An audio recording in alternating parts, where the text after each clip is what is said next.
You retire, and a few years later, another tragedy happens.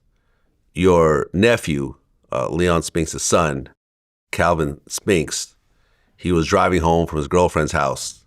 He ends up getting killed in a shooting. Mm-hmm.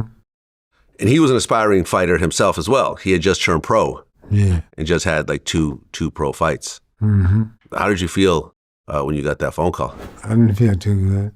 Yeah. Yeah. Were you close to your nephew? Yeah, I knew him. I knew him. Did they ever catch the guys who did it? I don't think so. Not that I know of. That's sad. Yeah. That's sad. Mm-hmm. Well, Leon's other son, Corey Spinks, ended up getting good at boxing. Yeah. And ended up winning the undisputed welterweight title. Mm-hmm. And became an IBF junior middleweight champion twice. Mm-hmm. And then in 2004, he had the famous showdown with Zab Judah, where the first fight, he won it, and then Zab won the second fight. Were you at those fights? I don't think so. Did you watch them, though? I watched them, yeah. What was your assessment of Corey Spinks? He was all right. He can fight. He can fight. He can fight? Yeah. Yeah, it just seems like a lot of people in this family. You and your brother, and then his two sons, and yeah. a lot of boxers in the family. Yeah, a lot of boxers in the family. That's right. You have kids? Yeah. Boys? I got one boy. Okay. Yeah. Girls? I got two girls. Okay. Yeah. Did you ever want any of them to box? No. Why is that? I just didn't care for it. Well, your brother retires, but they said by 2005, he was 52 years old at the time. He was living in Columbus, Nebraska, and he was working as a janitor at a YMCA and a McDonald's.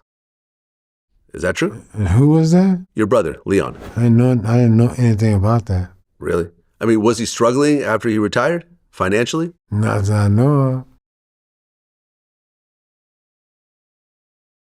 Well, in 2011, you ended up suing your promoter, Butch Lewis, after he died. Mm-hmm.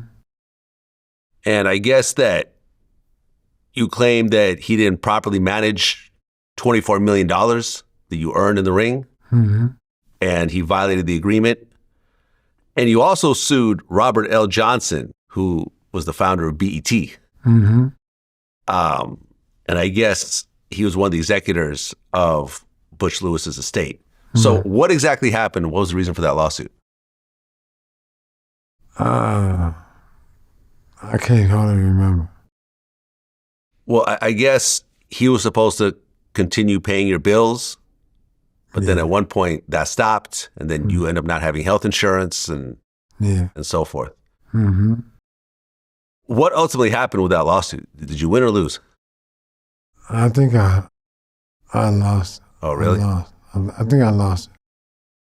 So do you think that Butch Lewis stole a lot of money from you? I didn't really know. Okay. Do you feel like if you look back at it yourself, do you feel like maybe you should have managed the money yourself and made sure not to trust other people with it? Because you hear the story over and over again about people getting, boxers getting ripped off. I mean, that's right.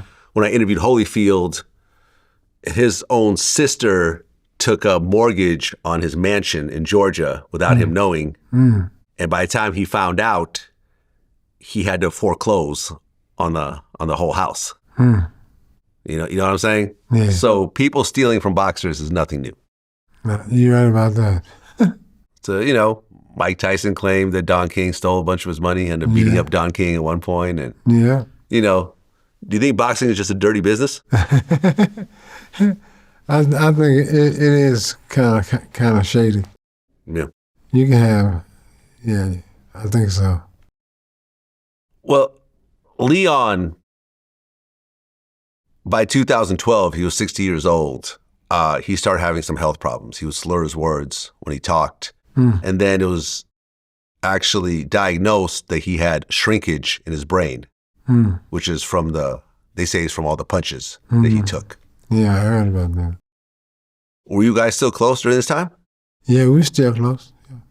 Do you feel that the boxing really affected, his ability and, now they call it CTE and so forth. Do you think that's ultimately what happened? If probably so. Yeah.